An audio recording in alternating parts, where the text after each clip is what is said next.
जय शनिदेव।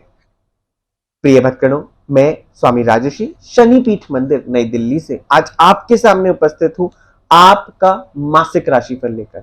यहां इस वीडियो में बात करूंगा मैं आपके करियर के बारे में, आपके फाइनेंसेस के बारे में, ग्रह चाल क्या बता रही, क्योंकि इस महीने एक दो नहीं बल्कि चार चार ग्रह अपनी राशि का परिवर्तन करने वाले हैं। तो उसका क्या प्रभाव आपके ऊपर पड़ेगा। शनि भी इस समय पर वक्री चल रहे हैं, तो वो भी समझना बहुत आवश्यक है कि ये आपके लिए क्या संकेत दे रहा है। तो आपके जीवन के बारे में मैं आपको कुछ संकेत दूंगा या कुछ भविष्यवाणियां आपको बताऊंगा जो निश्चित रूप से इस महीने सत्य साबित होने वाली हैं। तो इनको जरूर ध्यान से सुनिएगा। देखिए भक्तों, राशिफल देखने का आपका सिर्फ एक पर्पस होना चाहिए कि आप अपनी एक्सपेक्टेशन सेट कर ले कि इस महीने आपके साथ क्या क्या होने वाला है, आप क्या क्या एक्सपेक्ट कर सकते हैं और उसके हिसाब से प्लानिंग करनी चाहिए। यही इसी दृष्टि से जब आप राशिफल देखेंगे तब आपका राशिफल देखने का फायदा है। अन्यथा ये तो यूट्यूब पे कई सारी वीडियोस हैं, आप उन्हें अगर स्क्रॉल करते रहेंगे तो उसका कोई भी लाभ नहीं मिलेगा। तो जब राशिफल सुने तो इस बात का ध्यान रखें कि जो भी आपको बताया जा रहा है उसके अनुसार आप प्लानिंग कर सकें। शायद उनमें आप बहुत ज्यादा बदलाव लेकर नहीं आ पाएंगे, पर बेहतर तरीके से प्लान करेंगे तो एक मेंटल मोड में आ जाएंगे जो कि आपको मदद करेगा किसी भी प्रकार की सिचुएशन में अच्छे से रिएक्ट करने में। तो इसी मेंटल मोड के साथ, इसी थिंकिंग के साथ आपको इस राशिफल की वीडियो को देखने की जरूरत है। एक बहुत इंपॉर्टेंट बात भी आपको मुझे बतानी थी। एक पुण्य कमाने का बहुत सरल तरीका है और पुण्यों का हमारे जीवन में बहुत बड़ा महत्व है। देखिए, जब आपने मनुष्य जीवन लिया है तो निश्चित रूप से यहाँ पर सुख दुख की साइकिल्स तो जरूर चलेंगी। कभी सुख आएगा, कभी दुख आएगा। तो ये तो समय का फेर है। तो जब आपका कठिन समय आए तो उस समय पर आपके पास इतने पुण्य होने चाहिए कि निश्चित रूप से जो भी आप जीवन में कठिन समय को देखें उसका हर चुनौती का डटकर आप लोग सामना कर सकें। जब आपके पास पुण्य अर्जित होंगे, आपके पुण्यों का घड़ा भरा हुआ होगा, तो निश्चित रूप से भगवान भी आपके ऊपर दया भावना बनाए रखेंगे, अपना आशीर्वाद बनाए रखेंगे। वो भी ये सोचेंगे कि देखिए कितना अच्छा मनुष्य है, अपना जीवन कितनी सरलता से जीता है, दूसरों की मदद करके जीता है। तो इसका कठिन समय अगर आएगा भी तो भी मैं इसका साथ नहीं छोड़ूंगा, हर चुनौती में इसका हाथ पकड़कर चलूंगा। तो हमारा यही उद्देश्य होना चाहिए कि हम निरंतर पुण्यों को अर्जित कर सकें।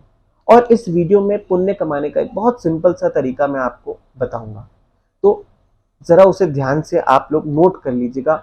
विश्वास मानिए, आपका पुण्य का घड़ा इतनी तेजी से भरेगा कि पीछे मुड़कर देखने की जरूरत नहीं होगी। कठिन से कठिन समय का बड़ी सरलता से आप सामना कर पाएंगे। तो सबसे पहले हम लोग देखेंगे मेष लगन की कुंडली से जो काल पुरुष की कुंडली बनती है, वह प्रथम भाव जो फर्स्ट हाउस है वहां पर बृहस्पति और राहु पूरे महीने गोचर कर रहे हैं। इसके बाद जो द्वितीय भाव है, जो वृषभ राशि का भाव है, वहां पर कोई भी ग्रह इस महीने गोचर नहीं करेगा। अगर हम बात करते हैं थर्ड हाउस की, तो थर्ड हाउस में सूर्य देवता और बुध देवता विराजमान है। अब थर्ड हाउस क्योंकि मिथुन राशि का भाव है, यहां पे कुछ समय बुध आदित्य योग भी बनेगा और यहां पर बुध देवता क्योंकि अपनी ही राशि में है, तो आप लोगों की कुंडलियों में, कुछ कुछ कुंडलियों में ये बहुत अच्छे योगों का निर्माण करता है, जिसे हम भद्र राजयोग कहते हैं। तो भद्र एक राजयोग है जो कि बुध देवता के अपने भाव यानी कि मिथुन राशि या फिर कन्या राशि में जब वो विराजमान होते हैं, केंद्र के भावों में या फिर त्रिकोण में पंचम और नवम भाव में जब वो विराजमान होते हैं, तब ये भद्र राजपुरुष योग बनता है और ये एक बहुत बड़ा महापुरुष योग है। ये मनुष्य को बहुत इंटेलिजेंट बनाता है। तो ये राजयोग भी 8 जुलाई तक एक्टिव है। 8 जुलाई के बाद यहां पर बुध देवता राशि परिवर्तन करके पहले कर्क राशि में आएंगे और फिर 25 जुलाई के बाद वो कर्क राशि से निकलकर सिंह राशि में प्रवेश कर जाएंगे। बात करें अगर सूर्य देवता की, सूर्य देवता तृतीय भाव में रहने वाले हैं यानी कि मिथुन राशि में रहने वाले हैं 17 जुलाई तक, जिसके बाद वो कर्क राशि में आकर गोचर करने लगेंगे। अब हम बात कर लेते हैं फोर्थ हाउस की। तो फोर्थ हाउस जो कि कर्क राशि का भाव है, वहां पर मंगल बहुत समय से गोचर कर रहे थे। उन्होंने मई से लेकर जून में यहां पर ही गोचर किया है, और क्योंकि कर्क राशि मंगल देवता की उनकी नीच राशि हो जाती है, तो इसका बहुत बड़ा खामियाजा हमने देखा। आपने इंडिविजुअल लेवल पर भी देखा होगा, बहुत लोगों ने भुगता होगा। एक्सीडेंट्स होने की प्रबल संभावना, बहुत ज्यादा लड़ाई झगड़े इस समय पर हुए। पर अब मंगल देवता 1 जुलाई को राशि परिवर्तन करेंगे और वो आकर सिंह राशि में प्रवेश कर जाएंगे, जो कि सूर्य देवता की राशि है। 5th हाउस में आकर वो निवास करेंगे, जो कि एक बहुत अच्छी स्थिति है मंगल की दृष्टि से। वो सिंह राशि में बहुत कंफर्टेबली गोचर करते हैं। इसके साथ साथ 4th हाउस के अंदर ही वहां पर शुक्र देवता भी विराजमान है। अब ये शुक्र देवता यहां पर से गोचर करेंगे, चेंज करेंगे कर्क राशि से। वो चेंज होगा 7 जुलाई को, और 7 जुलाई को वो आकर निवास करने लगेंगे यहां पर सिंह राशि के। तो ये 4th और 5th हाउस की सिचुएशन है यहां पर जुलाई 2023। आगे बढ़ते हैं।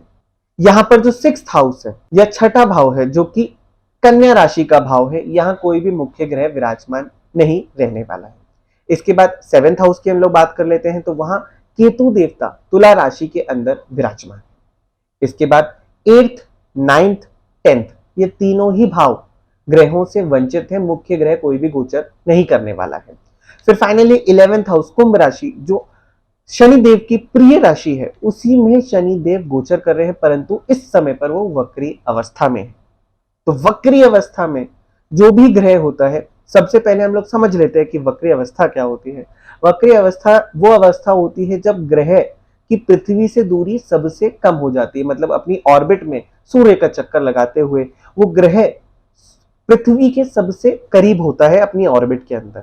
और इस वजह से वो जो ग्रह है हमें आकाश में कभी उल्टा जाता हुआ प्रतीत होता है, और उसकी गति भी तेज हो जाती है। तो ये वक्र गति है। इस समय पर शनिदेव 17 जून से वक्री है, और 17 जून से लेकर अभी अगले 140 दिन तक ये इसी प्रकार से वक्री रहने वाले हैं। तो इसका क्या क्या प्रभाव आपको मिलेगा इस वीडियो में, इसकी हम विस्तार से चर्चा करेंगे। अंत में बात कर लेते हैं मीन राशि की, तो वो सभी मुख्य ग्रहों से वंचित। चलिए अब हम लोग बात करेंगे राशि के करियर की। करियर के लिहाज से पहली महत्वपूर्ण भविष्यवाणी ये है कि क्योंकि शनि लग्नस्थ है, तो इस वजह से आपके ऊपर कार्यभार यानी कि वर्कलोड अत्यधिक होने वाला है। कार्य क्षेत्र पर काम थोड़ा सा अनमैनेजेबल प्रतीत हो सकता है, क्योंकि शनि की दृष्टि यहाँ पर दशम भाव में स्थित है। तो काम तो भाई बहुत सारा आपके ऊपर आने वाला है। इसके साथ साथ अब जो प्रमुख संभावना दिखाई दे रही है, आपको वर्क रिलेटेड ट्रैवल पर जाना पड़ सकता है, क्योंकि राहु यहाँ पे तृतीय भाव में स्थित है, उनकी दृष्टि यहाँ पर नवम भाव में पड़ रही है।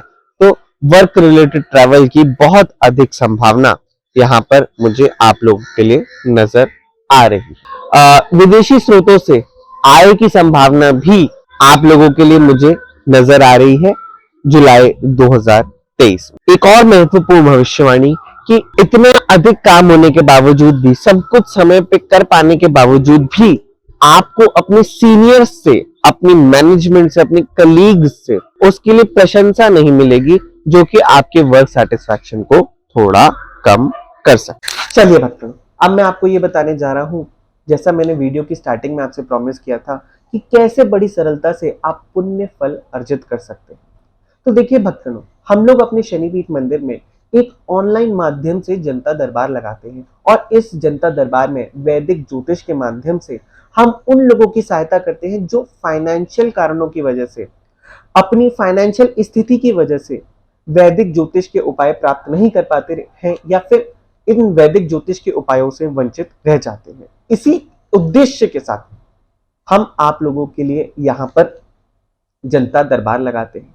जो कोई भी व्यक्ति अपने जीवन में परेशान है, चुनौतियों का सामना कर रहा है, वो इस जनता दरबार में शामिल हो सकता है। और जनता दरबार में शामिल होने का बड़ा सरल तरीका है। इसके लिए आपको इस वीडियो को लाइक करना है, कमेंट में अपना नाम लिखना है, और इसके साथ साथ ये मेंशन करना है कि आपको जनता दरबार में शामिल किया जाए। आप विश्वास मानिए, मैं आपको जनता दरबार में शामिल करके वैदिक ज्योतिष के ऐसे उपाय दूंगा जिनसे निश्चित रूप से आपके जीवन में बदलाव जरूर आएगा। आप यहाँ पर इस समय वीडियो में देख भी पा रहे होंगे, जैसे यहाँ पर टीवी स्क्रीन है, तो उस टीवी स्क्रीन में लोग जो हमारे साथ जुड़े हुए हैं उन्हें फ्री में वैदिक ज्योतिष के उपाय हम लोग देते हैं। तो एक तो ये हो गया अपना भला।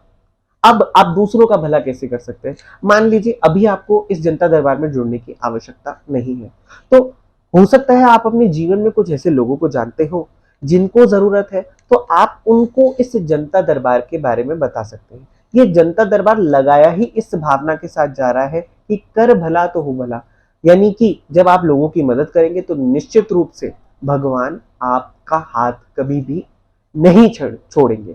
तो जब आप इस जनता दरबार के बारे में लोगों को बताएंगे और लोग इस जनता दरबार में शामिल होकर उपाय लेकर अपने जीवन में बदलाव महसूस करेंगे, तो निश्चित रूप से जो सबसे पहला पुण्य फल है वो आप ही को मिलेगा। हमसे भी बड़ा पुण्य का काम तो आपका हो गया कि किसी मददगार को आपने सही रास्ता दिखाया और उनकी कुछ आपने मदद कर दी, जिसकी वजह से आज वो अपने जीवन में आगे बढ़ गए। और ये जनता दरबार जो है बहुत सक्सेसफुल है। यहाँ पर हमने 3-3 महीने में लोगों को लौटते हुए देखा है, कि ये बताते हुए देखा है कि गुरुजी आपके बताए उपायों से हमारा जीवन बदल गया, या स्वामी जी आपके बताए उपायों से हमने ये चमत्कार देख लिए अपने जीवन में। हर परेशानी, चाहे फिर वो गृह कलेश हो, आपकी पढ़ाई में असफलता मिल रही हो, नौकरी ना लग रही हो, व्यापार में घाटा होता हो, घर में कलेश रहता हो, या फिर स्वास्थ्य अच्छा ना रहता हो, कोई भी दृष्टि से आपको जो भी वैदिक ज्योतिष में मदद की आवश्यकता है वो इस शनिपीठ मंदिर द्वारा आपको प्रदान की जा रही है। हमारे गुरु रजनीश ऋषि जी 33 वर्षों का अनुभव है उन्हें। 33 वर्ष को छोटे मोटे नहीं है, सोचिए 3 दशकों से भी ज्यादा से वो लोगों की मदद कर रहे हैं। उन्होंने लाखों कुंडलियों का अब तक अध्ययन किया है, हजारों हजारों भक्तों का जीवन परिवर्तित किया है, तभी तो इस YouTube चैनल के माध्यम से हमारे 22 लाख से भी ज्यादा भक्त हमारे साथ जुड़े हुए हैं। तो जब आप लोगों की मदद करते हैं, लोगों को यहाँ जनता दरबार में भेजते हैं, उनके जीवन में परिवर्तन आता है, तो निश्चित रूप से पुण्यफल आप ही अर्जित करते हैं। इसके साथ साथ अगर आप ऐसे लोगों को नहीं भी जानते, तो भी मैं आपको सिर्फ ये कहूंगा कि आप इस वीडियो को लाइक कर दीजिए। इससे भी ये वीडियो जो है बहुत लोगों तक पहुंच जाएगा और किसी अनजान व्यक्ति की ही शायद मदद हो जाए। तो ये भी एक बहुत अच्छा तरीका हो सकता है लोगों की मदद करने का। तो आशा करता हूं आप ज्यादा से ज्यादा लोगों तक इस वीडियो को पहुंचाएंगे, या फिर कम से कम आप लाइक तो जरूर कर देंगे।